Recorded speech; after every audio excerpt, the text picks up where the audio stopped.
Welcome to the Pirate Broadcast, where we interview interesting people doing interesting things, where you can expand your connections, your community. Kindness is cool and smiles are free. And let's get this party started. And it's a beautiful day to have a wonderful way. You know, the Pirate Broadcast is here to really highlight other people in the community. And I'm so happy that you're here. I'm excited that Debbie is here in the room. How are you this fine day, Debbie? Fantastic. Thank you. Yeah, I'm doing great.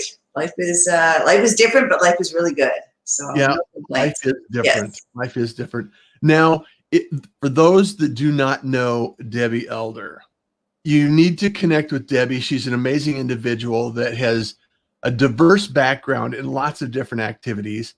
And she actually operates a school. And I wanted to talk about the school because so many things have been disrupted and have evolved into kind of a different way of looking at it. Not necessarily a negative.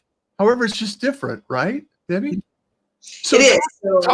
Walk us through the process that you had to go through in order to get in-class opportunities and, education into a virtual class operation and how that whole thing has taken place for yourself.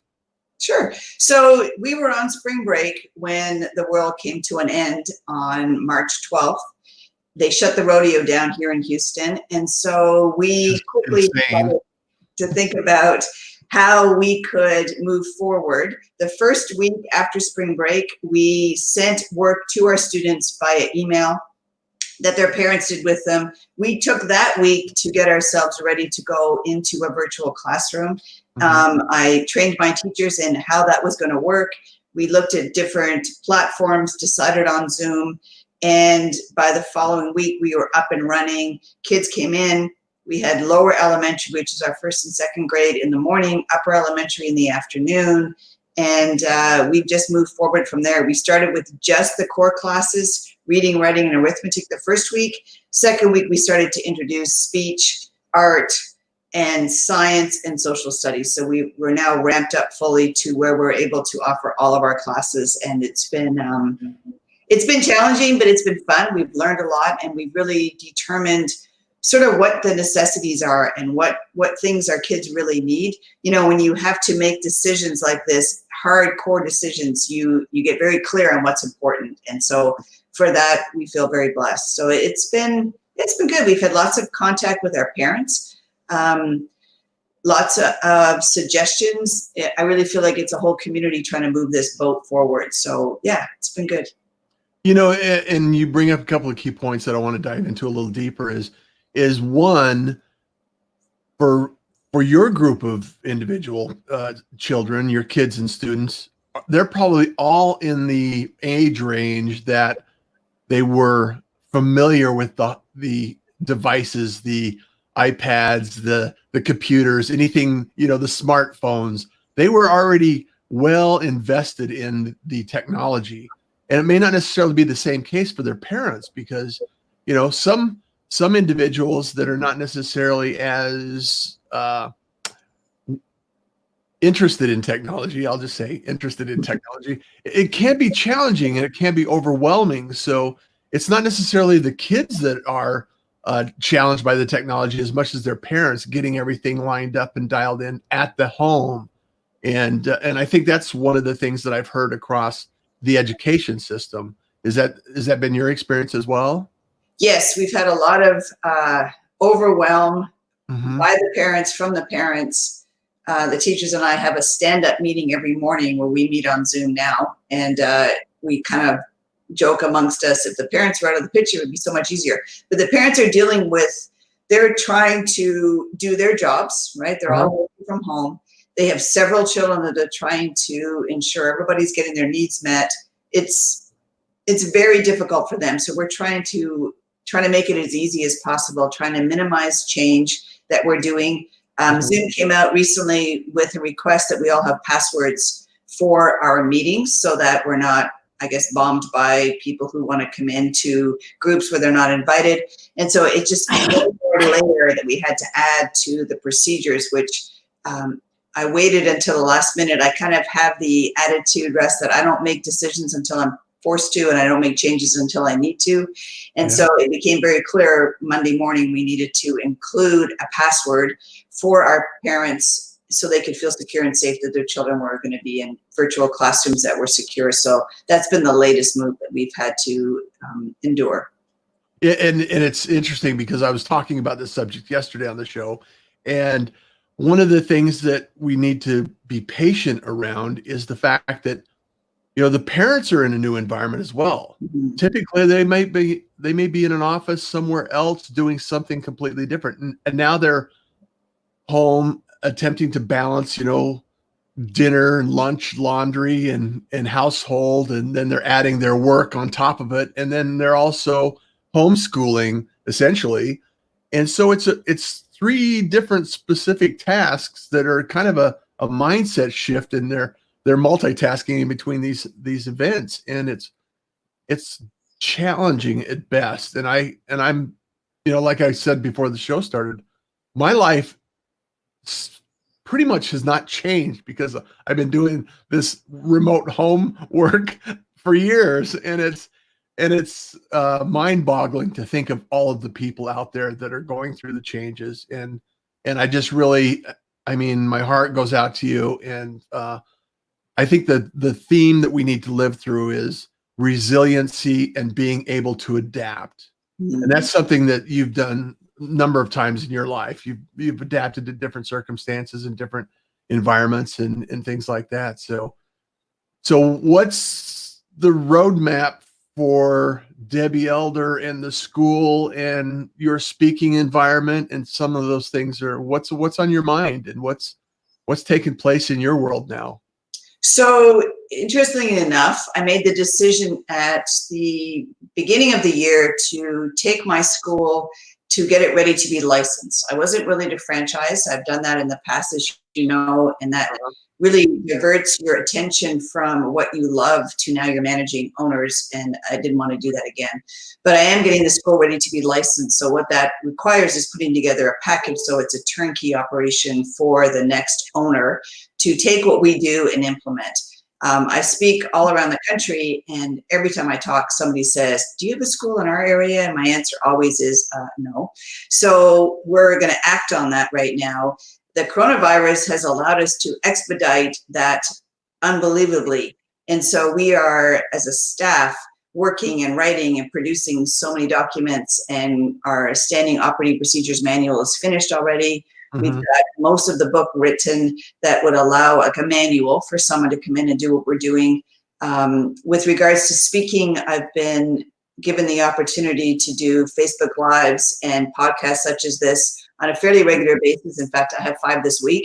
So the speaking has just shifted to me being able to be home and speak. And it's been kind of fun because I've been sort of a woman found me on Facebook and asked me to speak Thursday night to a very large group of stay-at-home childcare providers. So I'll be doing that on Thursday night, speaking on self-care. Wednesday night, the school district in our area, Russ, kind of crashed Schoology, which is one of the platforms that they were using. And so the students that live in my neighborhood and surrounding areas are not receiving any education right now.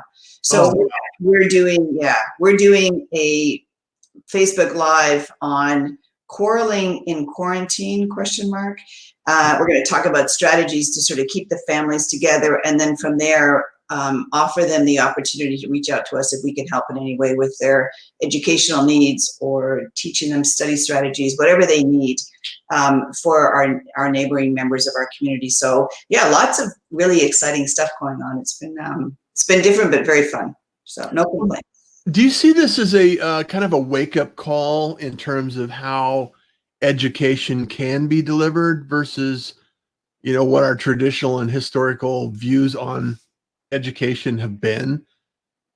I see it as a wake-up call in all aspects. I've been sort of preaching, if you will. I do a video every day, and I've been talking to my audience about the fact that this is an opportunity to do a reset, to really look at what's working in your life, what's not working, what do you want to leave in the coronavirus era, and what do you want to take moving forward. Going back to normal may require us, or may enlighten us to leave some of what wasn't working in this decade, this era. Leave it here, don't take it forward, and really a chance to reflect on what we want moving forward. I know personally I'm using this time to reset some habits that I really want to take into the next era, that I want to be able to bring forward. And with the time and the flexibility I have right now, I feel it's a great time to start implementing, which I've been doing, some new habits, and to be revisiting some things that worked for me in the past that I might have let go because I thought I was too busy.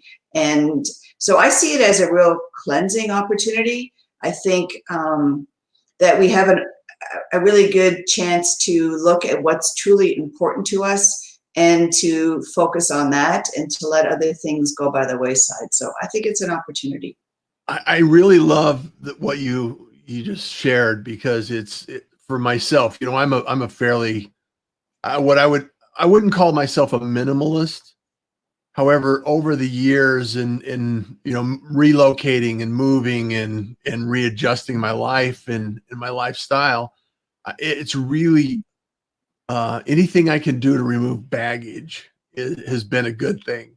The less I have to carry, the more efficient I can become. And I think a lot of people are looking at this opportunity saying, well, what is truly important? When we're talking about something of this magnitude, and it's a global scale, we're all going through this. And my desire and my hope and my prayer is that we come together, as humanity, a little tighter and less opposition, less challenges. We're always going to have challenges in our world. However, there's an opportunity that we can actually come together and think about things that are important and really make an impact on our lives. And some of those things and those ideas, I think, need to be shared and broadcast. So if you're sharing those, I applaud you and thank you so much for doing that. Also, I think it's important that we think about, using this time, because a lot of people have extra time because they're not commuting in a car. Houston traffic is, a place you could get lost for an hour without thinking about it. And this time we have, this extra time, we can use this to increase and improve our skills. We don't necessarily have to just sit there and wait for life to happen. We can actually make life happen. We can make improvements in our life and make choices. So what kinds of ideas have you thought about or shared or heard on other podcasts that people are doing to improve their skills and their value as we evolve through this process? Great question. So the other morning I woke up, I have several clients that I work with. I do a lot of one-on-one coaching, and I woke up thinking about my 16-year-old client who is in the same school district I just mentioned, where they're not being provided with any educational processes right now or any contact from their teachers. And I challenged him to select a book off a book list that I have put together, which is really success mandated. And he chose the book Think and Grow Rich by Napoleon Hill. Napoleon Hill. Phenomenal book.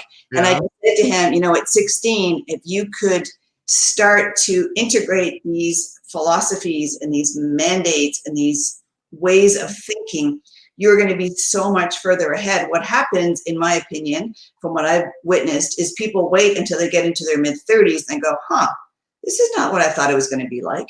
And then they have to undo habits. I would prefer for him at 16 to implement these habits, to really get the thinking right.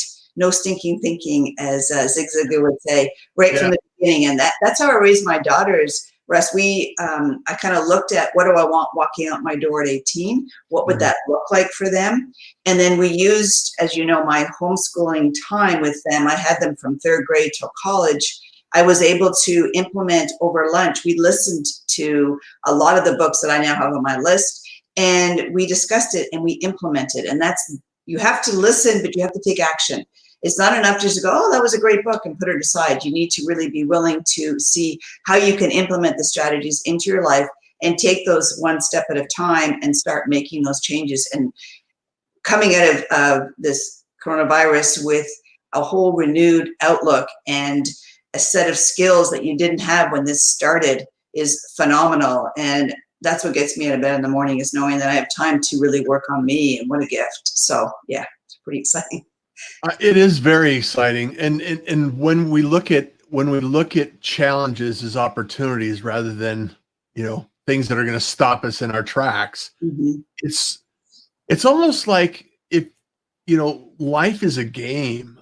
It's like, okay, how can I play this to my how can I use this experience to learn something from?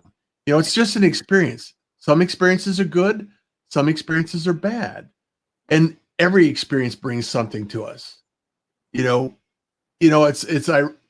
was having this conversation with a friend, Angie, the other day, and it was, we can all go to the same theater and see the same movie and eat the same popcorn and leave with a different experience. Right. And that's how life is. And so our perspective and our experience and our skills all add to what we're bringing to the table going forward. And if you can set your mindset at 16 on, Think and Grow Rich versus, some other alternatives that are available at 16, the outcome and the progress you can make over the next decade it's monumental. It can make a huge difference in our lives. So as this student takes advantage of this educational process, has there been any kind of epiphanies that they've shared with you that would be valuable to share today? Well, he's had an interesting road. He had a big fight with his parents right before spring break and left the home and didn't return for over a week. And then this whole coronavirus hit, so there was really no incentive to return home, which was a little scary for his parents. He did eventually come back, and they've been able to work through some things. And so he's had a lot of opportunity to self-reflect and was very willing to take on this challenge. And he's a really competitive baseball player. He's a pitcher. He's phenomenal. That's probably going to be his ticket into college. Mm-hmm. And so I just had to word my offer very carefully and to set it up as a challenge to sort of hit on his competitiveness. And I was able to sort of hook him in to this. He just started reading the book yesterday, so I have only heard that he is reading it. I don't have any action that he's taken as of yet. But we've set up an accountability process where he's going to read and then let me know how he's implementing it, what he's learned, so that, because I think anytime you take on something new that may be challenging, if there isn't an accountability piece into it, it's more difficult. And I've learned for myself that I need to be held accountable by friends or family or people that I hire. I work out with a trainer that used to come to my school and train the teachers and I. Now we're doing it over Zoom. And it's crazy because I go upstairs and I work out, and I would probably do it without him, but not with the same vigor, not with the same intensity, not with the same competitiveness as I do when I'm on and he's watching and I'm with the rest of my staff. It's crazy. But I think accepting that as part of human nature and then sort of leaning into it allows us to progress faster and kind of bootstrap up. And that's what I'm trying to do for this student. So I think sometimes you may not like what the truth is, but accepting it. I don't like the fact that I work out harder when there's others on the call, on the Zoom or in the gym, but I do. And so just letting it go and accepting that, and then figuring out ways to allow myself to be in situations where I can bootstrap that or use that to my advantage is kind of how I like to operate. And self-awareness is something, when I was a college planner after homeschooling my daughters and running the middle and high schools that I had, I sort of stepped out of a bubble of my own sort of network and started working with students from private and public schools in the Houston area, and was absolutely shocked by the lack of self-awareness that these juniors and seniors had, especially those that were heading off with $60,000 of their parents' money to a college campus and really had no self-awareness at all.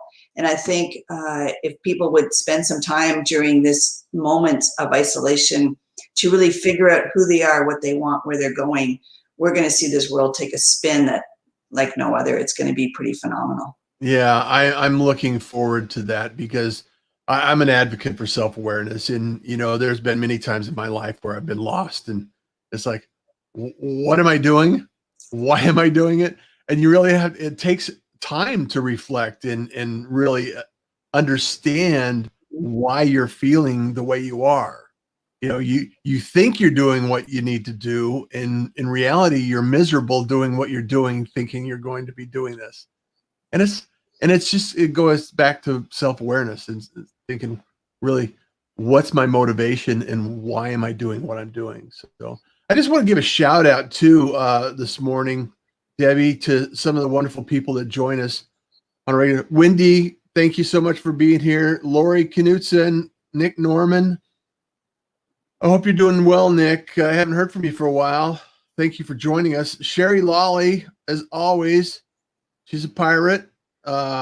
Randall, say hi to Calvin. Thank you so much for being here. Debbie and Russ in New Orleans. Calvin, hello, says hello too. Juan, thank you so much. Learning English with us. Yes, thank you. Awesome. I hope I set a good example once in a while. So, Gabriel, thank you for being here. Sherry, Kenyatta, thank you so much. Appreciate you being here.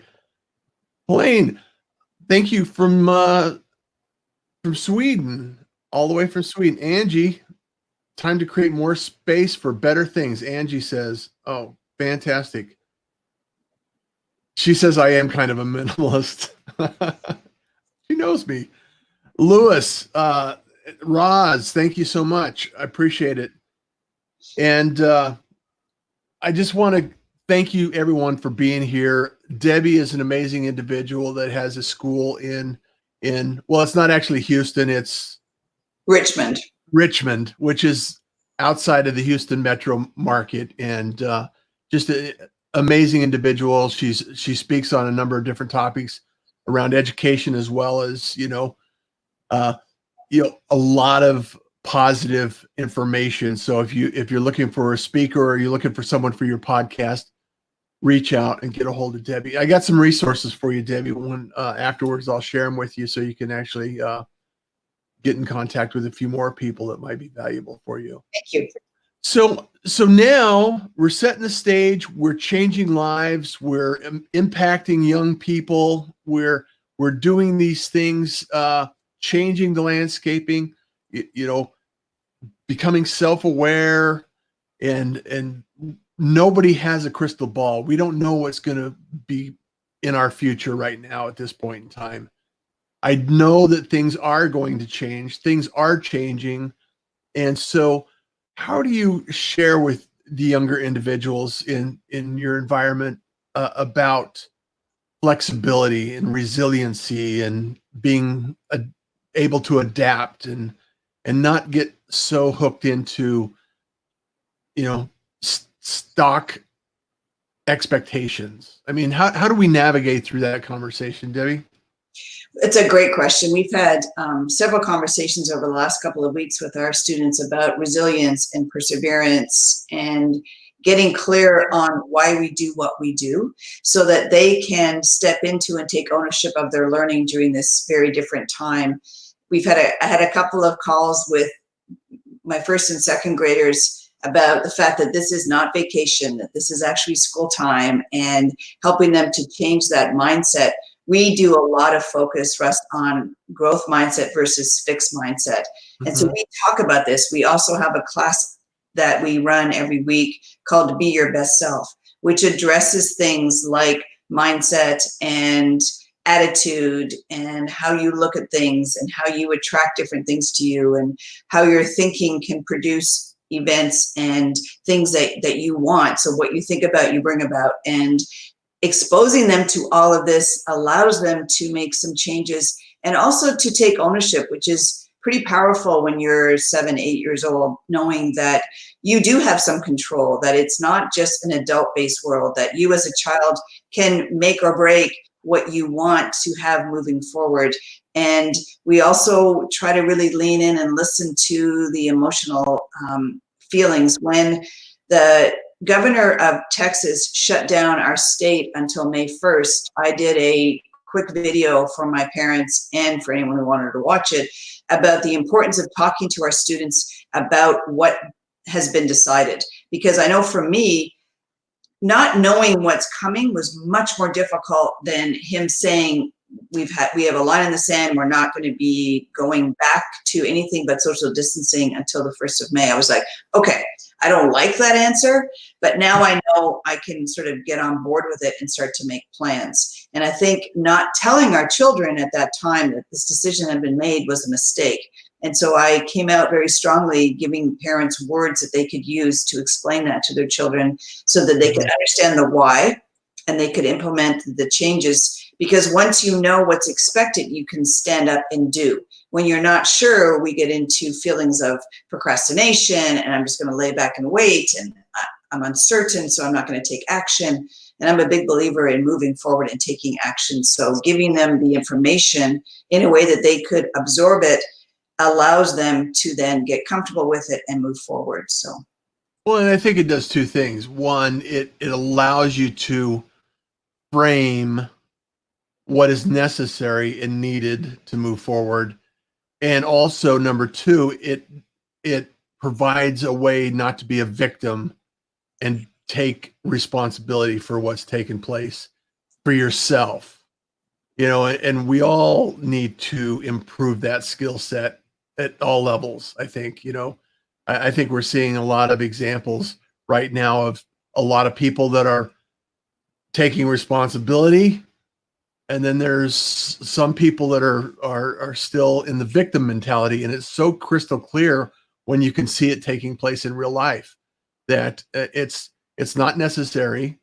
And we all have responsibilities and we all have the opportunity to help others around us. You know, be the positive guide in the world, be the positive example, set the standard, raise the bar in some of these expectations, because it's, you know, sometimes it's not raising the bar high enough that is the challenge we have to deal with. And it's like, we all have an opportunity to grow it through this and this experience and evolve as we're experiencing this thing. So I just want to thank you so much for being here, Debbie. I appreciate you and the things that you're doing and the school and the opportunity to raise brilliant minds going forward in our community. So thank you so much. Any last words of wisdom that you want to share with the community here today and the pirates, now that you're a pirate in the pirate community? Yes. So I think if I can ask parents to just really listen, be present with their children, encourage them, hear their concerns through this, but to also model strength and adaptability and ability to look at this as a positive opportunity to really look within and make the changes that you were too busy to make. One of my favorite memes that I saw, Russ, was so to all those husbands out there that said they would do all those honeydews for their wives when they had time, yeah, well, you got time now. So we all have time now to do the honeydews that we wanted to do for ourselves. So let's make the best use of this time that we've been given and really capitalize on it. So yeah. As always, it's a pleasure to see you, Debbie, and hang out and have conversation. And I look forward to watching this unfold and become part of history as they were. And I really appreciate everybody that's joined us today. Diane, are you here? Good morning, Pirates. All of the people that are joining the Pirate Broadcast, you know, we're a community. We're out there doing things. We're streaming live on Facebook. Please subscribe and follow me on YouTube and even the podcast. You could write a review. You could actually share it out, and so we can get the word out. We want to share positive things, interesting people doing interesting things. And I love the fact that we have a community around this idea. And I think it's important that we share it and continue to share it. So anything you can do to help and assist us grow would be Appreciated. So thank you so much. And Debbie, I know you're doing great work and continue this. And if there's anything we can do, share it with the community and let us know what we can do to help you in your journey. Thank you. Thank you so much. And as you always know, kindness is cool, smiles are free, and you enjoy the day. Take care. Thank you for joining the Pirate Broadcast. If you found this content valuable, please like, comment, and share it across your social media channels. I would love the opportunity to help others grow in their business. The Pirate Syndicate is a platform where you show up, we produce the show. It's that easy. If you want to be seen, be heard, and be talked about, join the Pirate